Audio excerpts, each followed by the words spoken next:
Filler up. Have you ever used that phrase? If you're my age or older, chances are you have used that phrase and terminology in your lifetime. If you're younger, maybe not. Filler up used to be the phrase that we would say when we drove into the gas station to have the gas station attendant actually fill up our gas, wash our windows, check our air pressure, check our oil. It was all free, right? I don't know if you're old enough to remember that, but it was the good old days, I call it. Well, today, welcome to day 97 of our Supersize Your Business Annual Challenge. And we are talking about filler up, but in a very different framework. We are talking about it with respect to using filler words in our verbal communication. When we're giving a presentation, when we're speaking, when we're making a video, when we're doing an interview, filler words pop into and find their way into our presentations and our speaking and our language. Even in two-way conversations, we'll use a lot of filler words. I find myself, when I'm in a conversation I'm a little bit nervous about, I will use filler words more often, which is super irritating because it's the exact opposite of the way I want to show up in my communication. So filler words, a little exercise for us today. What do they mean? Why do we use them? We use them to pause and buy ourselves time when we're communicating, right? Our mouth can talk a whole lot faster sometimes. Actually, our brain's faster, but by the time we get the idea and get it out of our mouth, there's usually a pause. And human beings are very uncomfortable with any type of a vacuum. So many of us have a tendency to say, I got to fill that up. I have to fill that void in the conversation up. I think one of the most powerful things we can do, because it conveys absolute confidence in ourselves, is to take a deep breath, and don't make it obvious, but take a breath, pause while you think and collect your thoughts, and then speak.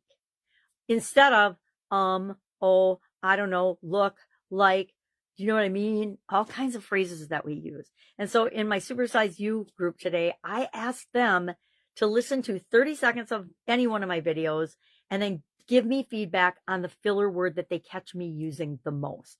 Now, I know I do this. I have not gone back and listened to my videos, but I'm going to make myself do it today. It's going to be a little uncomfortable, but I'm going to absolutely do it because I want to find the number one word that I'm overusing, or the situations where I find myself wanting to fill in that little break of time.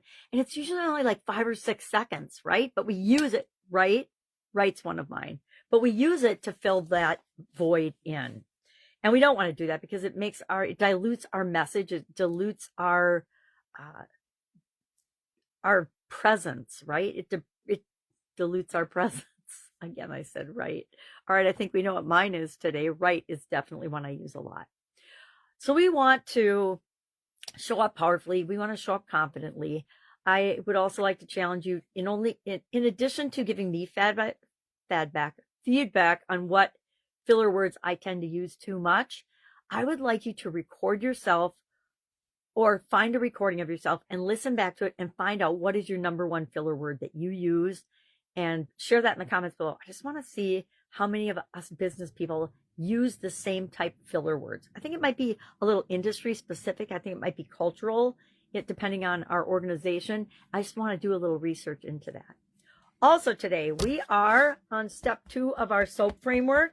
We picked a communication challenge area yesterday, and I picked the 2 ears, 1 mouth thing, meaning I want to improve my listening skills. It's the one I pick almost every time we talk about communication, because I know it's one of those areas where historically I tend to be a problem solver, and I don't always listen all the way through. Now, I'm a lot better at it than I was, say, 20 years ago, because I've made my living listening to other people and hearing what they say and getting the message underneath so I can help them solve what the real problem is that they're looking at, not the symptoms of the problem.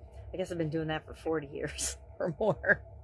So step 2 of the SOAP framework is options. We want to identify and realize there are infinite possible ways to fill the gap from where we are to where we want to be. There are actually, I couldn't even write them all down, all the ways that I could become a better listener.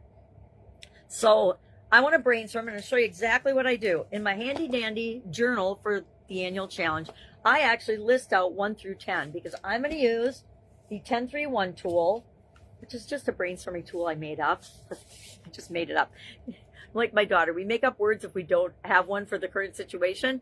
Well, I make up processes if I don't have one for the current situation. So a few years back, I was doing a similar challenge that I think it was a Get Up and Go challenge a couple of years ago.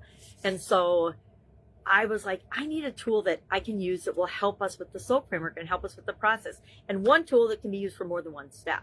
So that's when I came up with, okay, brainstorming is always going to be one of my favorite tools in my toolbox. We're going to brainstorm at least 10 possible ways to fill that gap. Why 10? Because we usually can come up with about 1 or 2 or 3 ideas immediately. And our brain, I don't know why many of us are wired this way, is to think that we only have 1 or 2 possible ways of doing something, or 3 maybe if we're thinking that we're creative. And I found that when I push myself to at least 10, my brain opens up, my subconscious opens up, my creativity opens up, and all of a sudden I'm combining things and thinking of things that I wouldn't have otherwise thought of. And that's usually where the item that I choose to take action on lies. It's usually not in the top 3. Usually the top 3 are things that I've done over and over and over again. And if they were getting me the result that I wanted, I'd keep using them. But sometimes they aren't appropriate for the situation. And listening is one of those soft skills that's very critical and important that I want to make sure I'm continually improving all the time, not just when I'm doing a challenge on it. So I'm going to brainstorm my 10 options. I have not done that yet. I'll do it in my handy dandy book. And then we're going to circle 3. Why? Because tomorrow we're going to use those 3 to decide what to take action on. Because tomorrow we're taking some action. So give me feedback on my filler word. Record yourself and listen and determine your own filler word, because pretty much all of us have them. And then thirdly, brainstorm a list of 10 things as you go about your day that could help you to close the gap between where you are and where you want to be with the communication skill that or this communication challenge that you're wanting to alleviate in your business today. Any help with this? Any questions? Hit me up and ask. If you'd like me to do a write-up of the challenge, I actually do a write-up. I don't use it, but I do it so that I think about ahead of time what I'm going to talk about.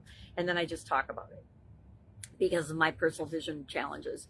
But if you would like that, if that would be valuable, you can get it by joining this Supersize Your Business School. I've got it in the classroom there, and all the way back to the first of the year. I'm going to put the entire year in there. So it's a great tool and a great resource to just go in, listen to a 10-minute or less video, do the action item, and see how fast your business supersizes because you're doing one little thing every day to improve it, to continually improve it.